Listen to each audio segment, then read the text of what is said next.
Et tu as 30 ans. Tu réfléchis comme quelqu'un qui a 15 ans. Tu as 30 ans. D'ailleurs, tout ce qui est réflexion, tu n'aimes pas. La preuve, toi, tu ne regardes que les vidéos de quelques secondes. Une vidéo d'1 heure du temps, où il y a la profondeur, toi, tu ne suis pas. Lire un livre, toi, tu ne lis pas. Mais tu as 30 ans. Tu aimes que des blagues, et des blagues, et des blagues. Tu vas nourrir tes enfants avec les blagues. Tu vas éduquer tes enfants avec les blagues. Tu vas diriger ce pays avec des blagues. Une nation des blagueurs. Tolobéléla, Tolobéléla. Et les païens peuvent être comme ça, pas nous les chrétiens. Nous devons démontrer par notre manière de réfléchir que nous avons le Saint-Esprit. De sorte même chez vous à la maison, on pose la question à tes parents qui t'éduquent. Le Saint-Esprit. Et réfléchissez. Est-ce que vous réfléchissez sur votre pays? Tu réfléchis sur ton avenir? Tu réfléchis sur l'église? Tu réfléchis sur ta destinée, sur ton potentiel, sur ta vie, sur ton devenir dans 5 ans, dans 10 ans? À l'âge de 21 ans, j'avais écrit: si, quand j'aurai 40 ans, je n'ai pas fait ça, ça et ça, j'ai échoué. J'ai écrit. À 40 ans, je suis allé lire. J'ai fait tout ce que j'avais écrit, que je devais faire à 40 ans. Et il y a des choses que je dois faire quand j'aurai 50 ans. Si j'ai 50 ans et je n'ai pas fait ça, j'ai échoué. J'ai échoué. D'ailleurs, moi, quand j'aurai 50 ans, j'irai en retraite. Je dois aller réfléchir. Un demi-siècle sur la terre, qu'est-ce que j'ai fait? Vous vous glorifiez de vos âges. Est-ce que ton âge équivaut à tes réalisations? Oh, je suis grand, respectez-moi, respectez-moi. On te respecte pour l'âge, mais pour tes réalisations, est-ce qu'on peut te respecter? Même un serpent, lorsqu'il marche sur la terre, il laisse des traces. Mais toi, sans traces. Tu vas mourir, c'est comme si tu n'as jamais vécu. Oh, est-ce que c'est faux? Tu as inventé un vélo, une moto, une aiguille, un peigne, papier hygiénique. Mais oui, non? Nous rions, mais c'est grave. Tu n'as même pas fait un papier hygiénique. Tu es passé sur cette terre. Tu n'as même pas fait une aiguille. Tu n'as même pas fait un livre, écrit un livre. Même un bic. Tu as fait un bic dans ta vie. Tu as créé quoi? Et tu es en train de créer quoi? Quand tu mourras, ce monde se souviendra de toi. Sur base de quoi? Réfléchissez-vous sur ça. C'est ce qui déclenche le réveil dans les cœurs d'un homme. Quand j'ai compris ça, j'ai dit à mes parents: je quitte votre maison. J'ai trop grandi. J'avais 24 ans. J'ai trouvé que j'étais trop grand pour habiter chez mon père et qu'il puisse me nourrir. J'ai dit: je dois quitter cette maison. Je dois commencer ma vie. Et si je veux commencer par terre, je vais dormir par terre. Et je dois commencer ma vie. Parce que j'ai réfléchi. J'étais l'aîné de la famille. Vous réfléchissez, mes frères. Vous savez, il y a une maladie. Aujourd'hui en Afrique, c'est quoi? C'est que quand tu veux réfléchir, du coup, tu t'arranges pour sortir de la réflexion.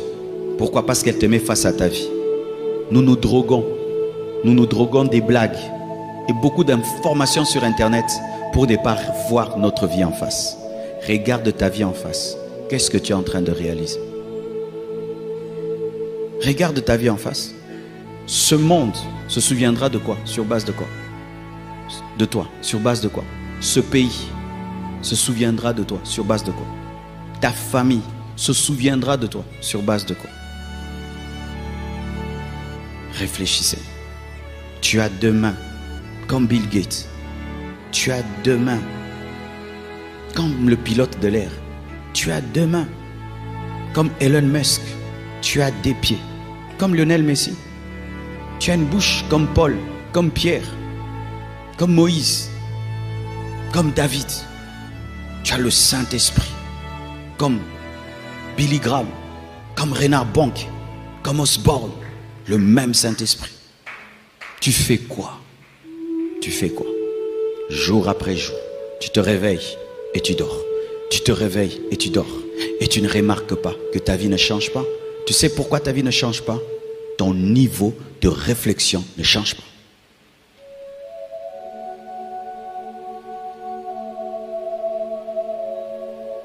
N'ayez pas peur de réfléchir. Même si réfléchir fait mal. Parce que réfléchir te permet de voir ce que les autres ne voient pas. Ça te permet de voir ce que ceux qui sont distraits ne voient pas. Et beaucoup de gens n'aiment pas ça. Alors que c'est dans la différence qu'il y a la percée. Si mon cerveau et mon esprit commencent à comprendre des choses que tout le monde ne comprend pas, déjà c'est un pas pour être différent et pour influencer les autres. Prenez le temps de prier, de lire la Bible et de réfléchir. De réfléchir. On te dit tu fais quoi? Tu pries? Non. Tu lis la Bible? Non. Tu as des soucis? Non. Je réfléchis. Je réfléchis. Devenir chrétien, ce n'est pas l'enlèvement du cerveau. Le Saint-Esprit ne vient pas désactiver la réflexion en nous. Le Saint-Esprit ne vient pas faire ça. Sans cela, mes frères, nous allons dire amen. Des églises partout, des églises, le pays ne va pas se développer. L'Afrique ne va pas se développer parce que vous n'êtes qu'en mode prier, prier et prier, mais pas réfléchir. Comment toute cette saleté qui est là, je peux la changer en argent? Comment tous ces problèmes qu'il y a dans ce pays, je peux les changer en opportunités d'affaires? Si moi je dirigeais ce pays, qu'est-ce que je ferais et qu'est-ce que je ne ferais pas? Ce n'est pas un péché de réfléchir comme ça. Réfléchir. Je gagne autant, je dépense comme autant. Comment je peux faire pour réduire mes dépenses? Mes frères et sœurs, on m'avait offert une Jeep. Et je l'aimais bien. Et puis je me rendais compte qu'à la fin du mois, je n'avais pas de l'argent. Et puis on s'est assis avec ma femme, on a réfléchi. La Jeep nous coûtait 20 $ par jour.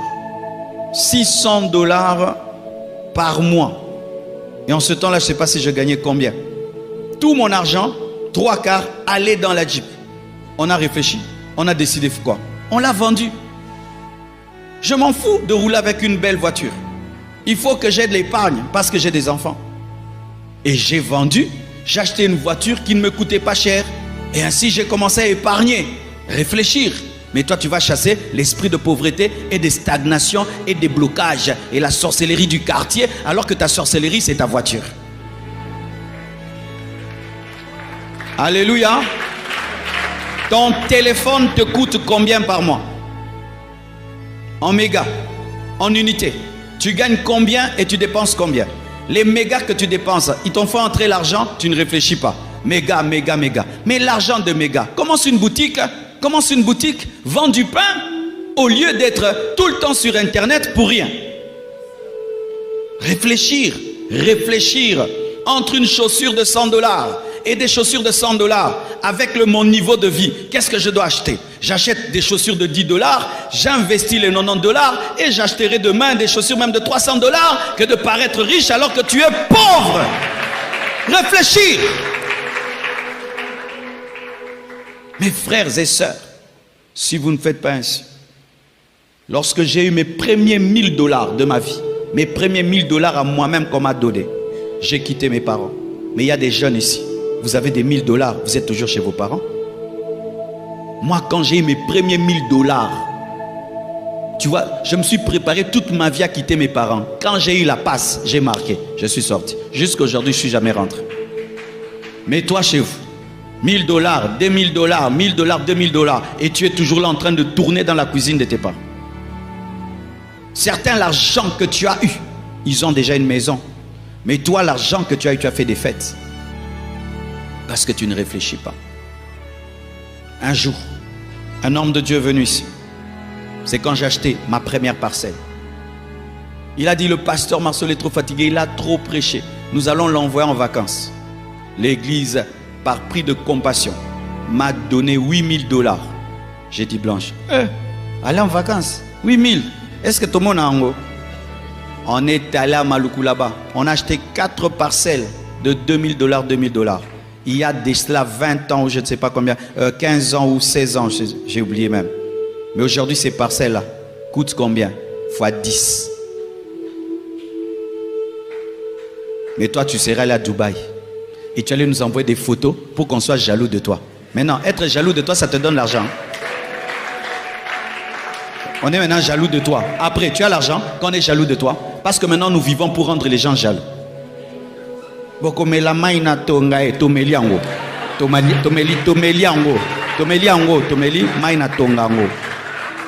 français, on a bu l'eau de l'aiguille. L'eau de l'aiguille. Il y a des choses qui ne se disent qu'en français, qu'en lingala.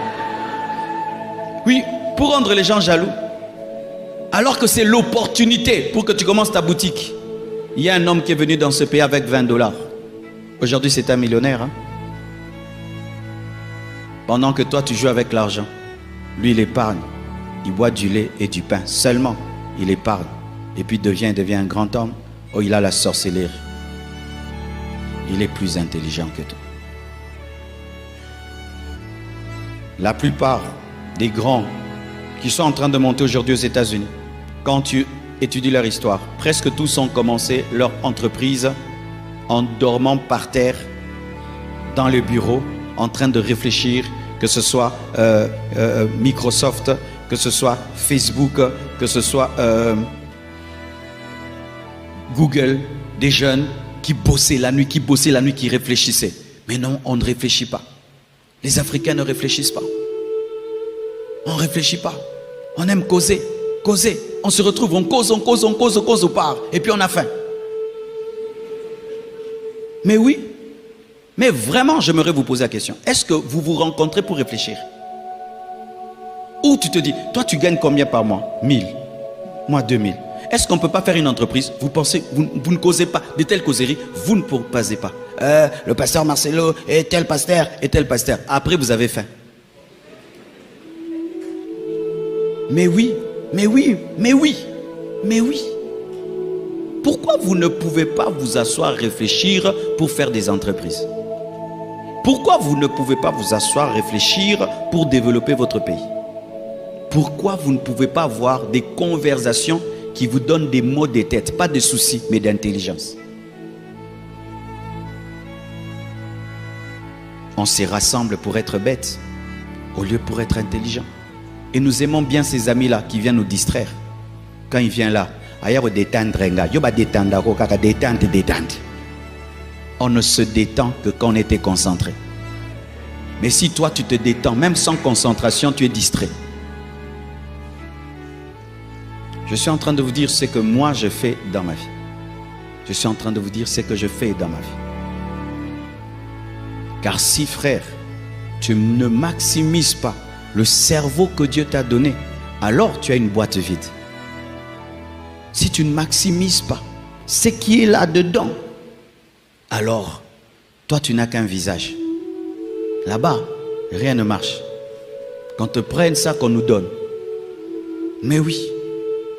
Quelle est la dernière fois, mon frère, que tu as vraiment réfléchi et tu as senti que ton cerveau a travaillé? Quelle est la dernière fois où tu as réfléchi des choses qui développent pour toi, pour ta famille, pour ta nation, pour ton église? Quelle est la dernière fois?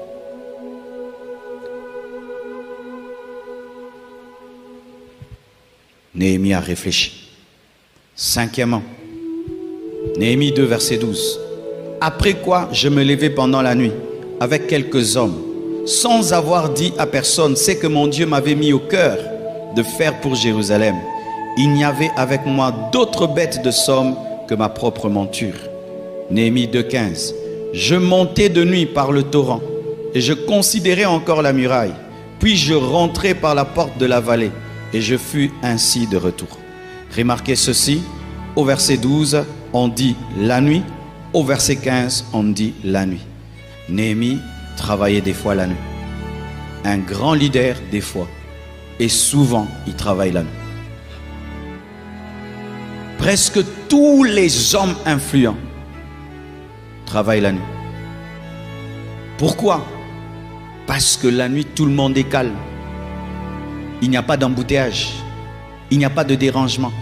Il n'y a pas de bruit. Et il y a la totale concentration.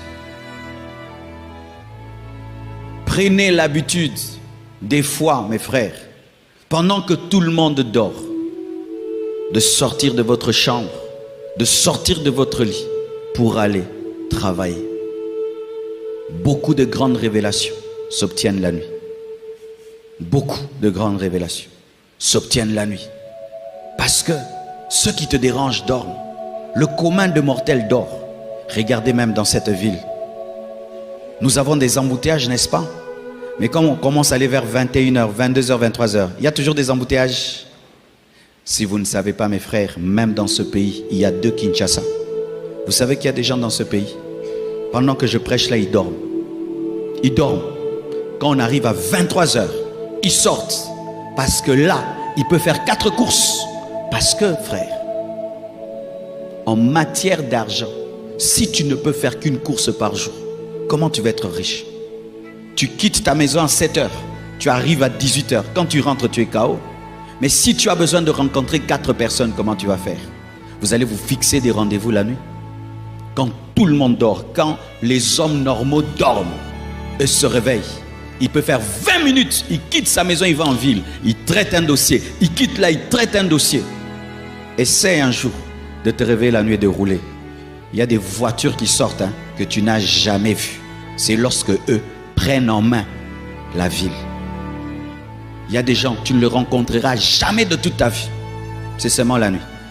Un jour, la nuit, j'ai rencontré quelqu'un. Je ne l'ai jamais vu depuis que je suis dans ce pays. Il sort. Mais quand les hommes normaux dorment, parce que lui n'a pas le temps de durer dans les embouteillages. Mais s'il y a des embouteillages des véhicules, il y a aussi des embouteillages des bruits, des embouteillages des paroles. D'ailleurs, maintenant, les gens disent on est dans les bruits. Alors, comment tu vas faire? Même ce qu'on appelle aujourd'hui, on appelait les Fumubuku. Ce sont ces jeunes très intelligents avec lesquels on étudiait. La plupart étudiaient quand? La nuit. La nuit. Les premiers de la classe, la plupart du temps, étudient quand? La nuit. Si toi, la nuit, c'est toujours dormir, fais très attention. Un basketteur, on lui demande quel est ton secret. Il dit, lorsque les autres arrivent à 6h, moi j'arrive à 4h. Alors il me trouve déjà avec 2 heures d'entraînement de plus. Si tout le monde dort, toi aussi tu dors, toi aussi tu dors, tu ne seras pas différent. Il y a des temps dans la vie, tu dois sacrifier ton sommeil pour avoir des idées que le bruit te prend. Et je t'assure, tu penses quelqu'un qui doit créer un avion, il peut commencer à dormir chaque nuit. Quelqu'un qui veut créer une voiture électrique, il va dormir chaque nuit. Quelqu'un qui veut changer le monde chaque nuit, parce qu'il y a des idées qui te commencent à 17h, qui finissent à 3h du matin. Même la prédication, il y a des messages, tu commences comme ça, c'est un séminaire d'1 mois. Et pour le finir, tu commences à 18h, tu finis à 3h du matin. La plupart des dimanches quand je viens ici, je ne dors pas. Je ne dors pas. Je ne dors pas. Je dois choisir entre être spirituel, impacté et dormir. Même Jésus, il priait toute la nuit. Il travaillait la nuit. Surtout vous, qui êtes dans des maisons petites, 2 chambres, mais 20 personnes. Je te donne une stratégie. Quand ces 20 personnes dorment, toi réveille-toi. Prends possession de la maison pour travailler, pour lire, pour étudier, pour écrire, pour faire des choses sans qu'on te distraie. Surtout lorsque tu es entouré de personnes qui veulent ton échec. Apprends à travailler lorsque ces personnes dorment. C'est pourquoi même certains qui construisent dans ce pays, ils construisent quand? La nuit, pour qu'on ne puisse pas voler leur manière de travailler. Si toi, toutes les nuits tu dors, tu seras un petit leader. Les grands sacrifient des fois leur sommeil. Je dis des fois, pas toujours. Des fois leur sommeil, parce qu'il n'a pas fini de travailler. Ta vie ne doit pas être dirigée par la montre. Ta vie doit pas être dirigée par le soleil qui se couche et qui se lève. Ta vie doit être dirigée par le rêve et la vision. Un jour, on pose la question à une à une musicienne d'ailleurs, une musicienne, elle était en train de tourner un film. Elle a oublié même de dormir. Elle a oublié de dormir. Tellement qu'elle était accaparée par son rêve de faire un film, elle a oublié que dormir existe. Mais une païenne. Mais des fois nous dormons, tu n'as même pas travaillé. Tu es fatigué. Fatigué de fatigue.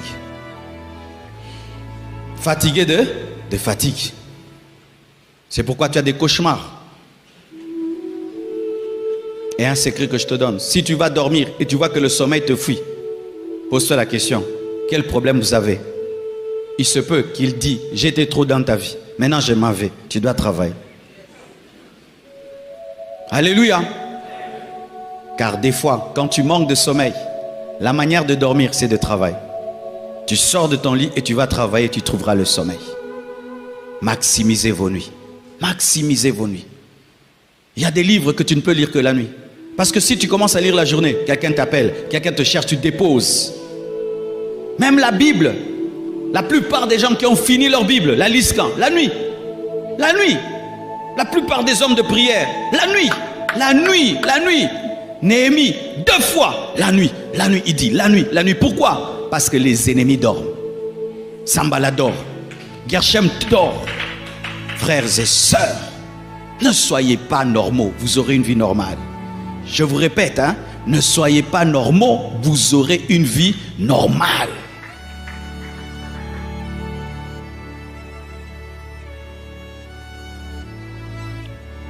Septièmement, je crois qu'un homme est béni. Alléluia. Sixièmement, Néhémie 2, verset 17. Je leur dis alors, vous voyez le malheureux état où nous sommes. Jérusalem est détruite et ses portes sont consumées par le feu.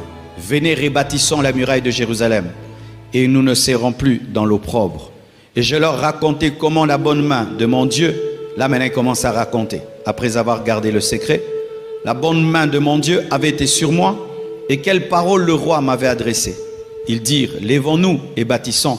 Et ils se fortifièrent dans cette bonne résolution. Un bon leader doit être un bon communicateur. Il doit être un mobilisateur. Néhémie voit, après l'observation, que la muraille de Jérusalem est détruite. Et il se rend compte que j'ai vu, mais pour bâtir, il faut que nous soyons nombreux. Il faudrait que j'arrive à convaincre les gens de venir travailler avec moi. Et qu'est-ce qu'il fait? Il va leur parler. Il leur parle de sorte à réveiller leur patriotisme, à réveiller leur amour pour Jérusalem, leur amour pour Dieu, leur amour pour le peuple de Dieu. Et après qu'il ait écouté, ils disent, lèvons-nous et bâtissons. Un leader doit être un bon communicateur. Même pour diriger la chorale, si tu ne sais pas parler, tu vas dire que chacun porte l'uniforme. Tu n'as pas précisé l'uniforme. Celui-ci vient en rouge, en bleu. Mais tu dois dire chacun vient en uniforme noir, blanc. Et seront en noir, blanc. Alléluia. Apprends à parler si tu veux être un bon leader. Apprends à parler. Et si les gens souvent se plaignent de ta manière de parler, si ces personnes sont objectives, corrige. Alléluia. Corrige. Travaille l'art de parler. Travaille l'art de communiquer. Travaille l'art de mobiliser.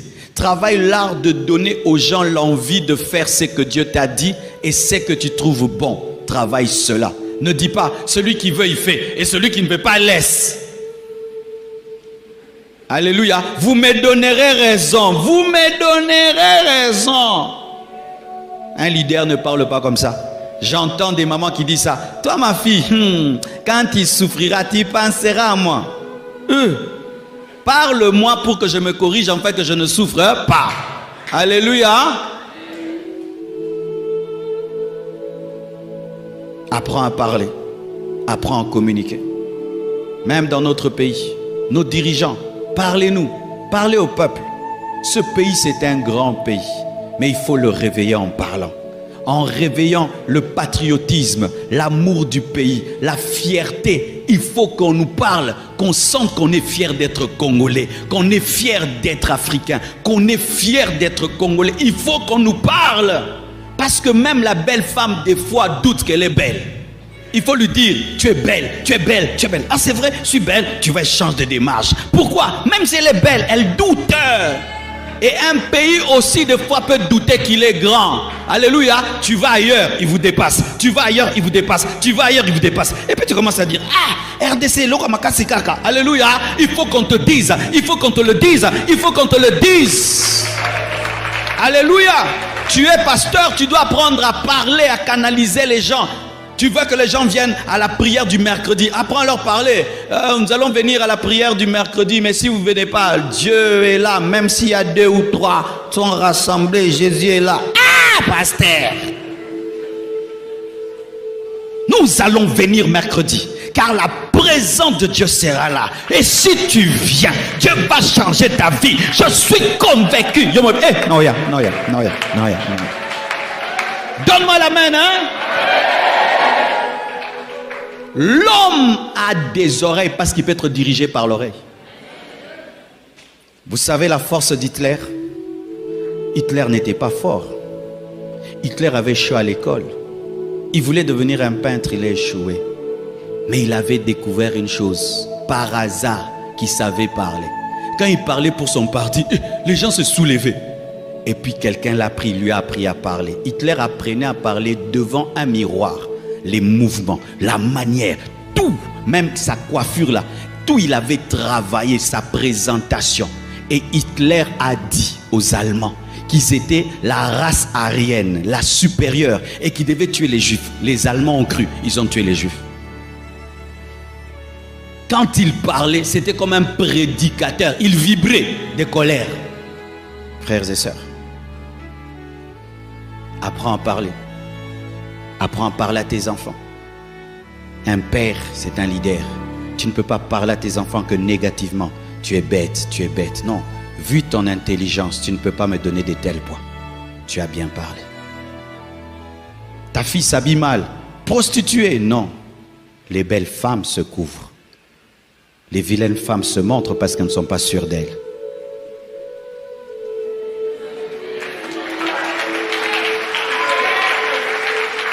Du coup, tu l'élèves et puis elle change de vêtements. Alléluia. Apprends à parler. Tu es un homme, apprends à parler à ta femme. Toi, tu es un papa tout le temps, je suis le chef.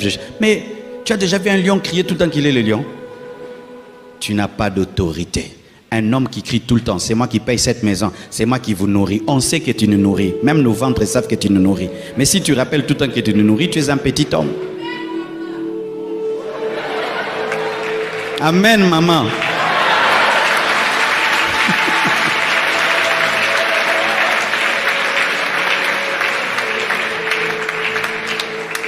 Parlez. Parlez aux gens. Chaque fois que les gens t'écoutent, ils doivent se sentir grands.